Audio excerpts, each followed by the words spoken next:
नमस्कार, मैं भुवनेश्वर दीक्षित। आप देख रहे हैं चैनल लोक दर्शन। मित्रों, लोकसभा का चुनाव 2024 चल रहा है। आप सभी अपने पसंदीदा कैंडिडेट को अपना वोट देंगे। मेरा आप लोगों से ये कहना है कि आप वोट कहीं भी दें, किसी को भी दें, और किसी ऐसे अच्छे प्रत्याशी को दें जो जाति, धर्म और संप्रदाय से अलग होकर पूरी जनता की सेवा में लगा रहता है। आप वोट दें, 100% वोट करें, और आप किसी को भी वोट दें, किंतु अपने पड़ोस में, अपने शहर में, अपने कस्बे में आप शांति बनाए रखें। अपना भाईचारा कतई भी ख़त्म न होने दें। आज हम आपको एक ऐसे शख्स की कहानी सुनाने जा रहे हैं जिसने पूरे विश्व में ठगी का एक बहुत बड़ा रिकॉर्ड कायम किया था। इस शख्स ने 3 बार ताजमहल, संसद भवन, तिहाड़ जेल आदि को विदेशी लोगों के हाथों में कई बार बेचा। आइए हम उस शख्स के बारे में आपको बताने का प्रयास करेंगे। कई बार हमारे पास लोगों ने कमेंट्स किए कि आप ठगी के शहंशाह मिस्टर नटवरलाल के बारे में कोई कहानी बताइए। तो आज हम आप लोगों के और उन्हीं लोगों के अनुरोध पर ये कहानी बताने जा रहे हैं। इस कहानी को सुनने से पहले हमारे चैनल को लाइक करें, सब्सक्राइब करें तथा दूसरे अपने मित्रों को शेयर करें। आइए हम अपने मूल विषय पर आते हैं। बिहार का सीवान जिला है और वहाँ पर एक गांव है जीरादेई। 1912 में रघुनाथ श्रीवास्तव के घर में एक पुत्र का जन्म होता है जिसका नाम मिथिलेश श्रीवास्तव था। यही मिथिलेश श्रीवास्तव आगे आकर के नटवरलाल के नाम से मशहूर हुआ। ये बताया जाता है कि मिथिलेश श्रीवास्तव के 52 अलग अलग नाम थे। इन्होंने उत्तर प्रदेश, बिहार और मध्य प्रदेश में ठगी के अनेक कारनामे किए। हम कुछ उनके कारनामे आपको बताने जा रहे हैं। सबसे पहले, जब ये बचपन में थे तो अपने पड़ोस में ही इन्होंने 1000 रुपये की ठगी की थी। इनके पड़ोस में एक साहिर रहते थे। उन साहिर ने इनको एक बैंक ड्राफ्ट दिया और ये कहा कि इसे बैंक में जमा करिए। इन्होंने उस ड्राफ्ट से उनके हस्ताक्षर बनाने सीखे और उन्हीं हस्ताक्षरों से उनके बैंक से 1000 रुपये निकाल लिए। वहाँ से इनकी पहली ठगी की शुरुआत होती है। जब साहिर को पता लगा कि उनके बैंक खाते से 1000 रुपये गायब है तो उन्होंने इनको तलाशना शुरू किया, किंतु वो अपने पैसे ले करके वहाँ से कलकत्ता भाग गए। कुछ ऐसा भी बताया जाता है कि मिथिलेश श्रीवास्तव कक्षा 10 में फेल हो गया था। घर में डांट पड़ने के कारण वो अपने गांव जीरादेई से कलकत्ता चला गया और कलकत्ता जाकर खंबे की लाइट के नीचे बैठकर उसने पढ़ाई की और कॉमर्स से स्नातक करा और उसके बाद उन्होंने LLB भी किया। इस प्रकार मिथिलेश श्रीवास्तव एक बहुत पढ़ा लिखा और शातिर ठग हुआ। एक बार ऐसा हुआ कि दिल्ली के कनॉट प्लेस में सुरेंद्र शर्मा नाम की एक घड़ी की दुकान थी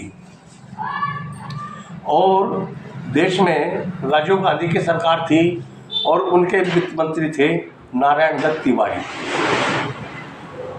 तो मिस्टर नटवरलाल कहेंगे हम आगे इनको।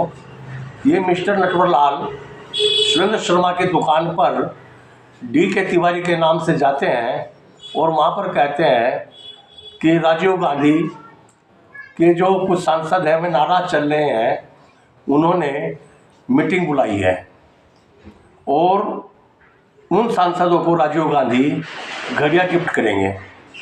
आप 93 घड़ी भेज दो। किंतु उसे कुछ शक हुआ, किंतु नारायण तिवारी एक ऐसे शख्स थे जो एक ईमानदारी के मिसाल थे। उनका नाम लेते हुए श्री सुरेंद्र शर्मा घड़ी दुकानदार ने इनकी बात पर विश्वास किया और 93 घड़ी पैक करके दे दी। जब उनको घड़ी दे दी तो उन्होंने कहा कि अपने कर्मचारी भेज दीजिए। तो उस कर्मचारी को लेकर ये नॉर्थ ब्लॉक में चले गए। नॉर्थ ब्लॉक में जहाँ पर प्रधानमंत्री, वित्त मंत्री, वाणिज्य मंत्री, जितने भी केंद्रीय मंत्री हैं उनके ऑफिस हैं, उन ऑफिस में उनको ले जा करके एक ड्राफ्ट दिया जो 32,829 रुपये का था। वो जब ड्राफ्ट ले करके सुरेंद्र शर्मा का नौकर घर पर दुकान पर आया और उस चेक ड्राफ्ट को लगाया तो वो ड्राफ्ट फर्जी निकला। इस प्रकार यहाँ पर इन्होंने एक ठगी ये की। इसी प्रकार विभिन्न मामलों में 9 बार गिरफ्तार हुए। 14 मामलों में 113 साल की सजा इन्हें मिली। एक बार ऐसा हुआ कि ये किसी सुनार के पास गए और सुनार को इन्होंने 1 लाख कीमत का जेवर खरीदा और उससे पहले ये एक हलवाई की दुकान पर गए थे, वहाँ पर 1 लाख रुपए लड्डुओं का ऑर्डर दे दिया।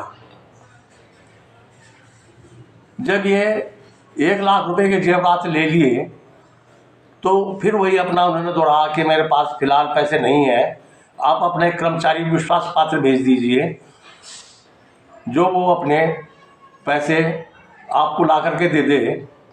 तो इस प्रकार उस कर्मचारी को लेकर के वो हलवाई की दुकान पर गया और हलवाई को दूर से कहा कि 1 लाख इन्हें दे देना और अपने आप वहाँ से चंपत हो गया।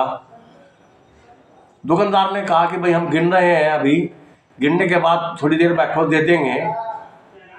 इतनी देर में नटवरलाल बहुत दूर निकल चुका था और जब वो हलवाई ने पैकेट करके लड्डुओं के 1 लाख उस कर्मचारी को दिए तो उसने कहा कि भाई हमने तो रुपया कहा था आपको। उन्होंने कहा भाई ये तो जो सज्जन आए थे इन्होंने लड्डुओं के ऑर्डर दिए थे। तो इस प्रकार उस सुनार को भी इसने ठग लिया।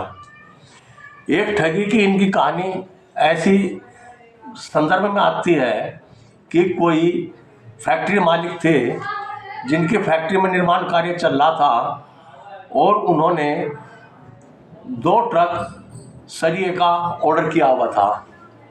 1 ट्रक मौके पर आ चुका था, किंतु दूरभाष की व्यवस्था न होने के कारण उस डीलर से उस फैक्ट्री मालिक का संपर्क नहीं हो सका। ट्रक फैक्ट्री से कुछ थोड़ी दूर पर खड़ा था तो इसने उस ड्राइवर से पूछा कि ये माल किसका है। तो उसने बताया कि फलां आदमी का ये है, उनके फैक्ट्री में काम होना है। कहने के ठीक है, मैं उनका सुपरवाइज़र हूँ और मैं उनके पास जाता हूँ। और उनके पास जा कर के उनसे बहुत कम रेट में उस सरिये का सौदा कर लिया और पैसे ले लिए और पैसे ले करके उसी का माल उसी को बेच दिया।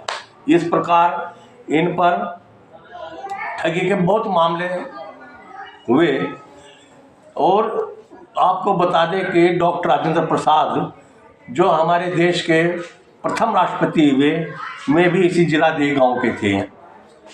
एक देश के पहले राष्ट्रपति बने और एक मिथिलेश श्रीवास्तव नटवरलाल देश के ही नहीं पूरे विदेश के बहुत बड़े ठग साबित हुए। 1996 में 84 साल की उम्र में ये गिरफ्तार हुए आखिरी बार। इससे पहले ये 20 साल तक जेल में रहे, किंतु जेल में ज़्यादा देर ये नहीं रुक सके।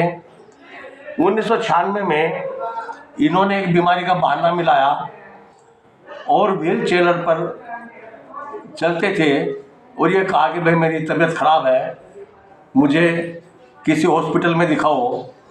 तो वे अवरुद्ध होने के कारण पुलिसकर्मियों को इन पर रहम आ गया और इनको कानपुर से दिल्ली इलाज के लिए लेकर चले गए। दिल्ली के भीड़ भाड़ रेलवे स्टेशन पर इन्होंने पुलिसकर्मियों को कहा कि भाई आप थोड़ा गाड़ी का टाइम देख लो। 2 पुलिसकर्मी थे, एक को टाइम के लिए बोल दिया और एक को चाय के लिए बोल दिया कि मैं चाय पीऊँगा। पुलिसकर्मी ने सोचा कि विकलांग आदमी है, कहाँ भाग कर जाएगा। वहाँ से दोनों जब पुलिसकर्मी चले गए तो मिथिलेश श्रीवास्तव 84 साल में वहाँ से रफू चक्कर हो गए। 1996 में ही दरभंगा रेलवे स्टेशन पर इनको आखिरी बार देखा गया। जब वहाँ पर तैनात पुराना पुलिसकर्मी जो इन्हें जानता था वो पुलिस लेने के लिए थाने गया, सिपाही लेने के लिए थाने गया, तो तब तक मिस्टर नटवरलाल वहाँ से गायब हो चुके थे। स्टेशन दरभंगा रेलवे स्टेशन पर एक मालगाड़ी खड़ी थी। जब इन्हें चारों तरफ को ढूंढा तो इनके कपड़े मालगाड़ी के गार्ड वाले डब्बे में मिले और वहाँ पर गार्ड की ड्रेस गायब मिली। इस प्रकार वहाँ से भी ये चकमा देकर निकल ली है। अब 25 जुलाई 2009 को एक मुकदमे के दौरान इनके वकील ने अदालत में अर्जी लगाई कि मिथिलेश श्रीवास्तव उर्फ नटवरलाल की मृत्यु हो चुकी है, अब उनके जितने भी केस हैं समाप्त कर दिए जाएं। तो अब ये पुष्टि हो, इनके परिवारजनों ने भी पुष्टि की कि अब वे इस दुनिया में नहीं रहे और उनका निधन हो चुका। ये इस प्रकार की अन्य कहानी सुनने के लिए चैनल को सब्सक्राइब करें, लाइक करें, शेयर करें और आगे भी हम आपको ऐसे दिलचस्प कहानी सुनाते रहेंगे। देखने के लिए आपका धन्यवाद, बहुत बहुत धन्यवाद। नमस्कार, पुनः नमस्कार।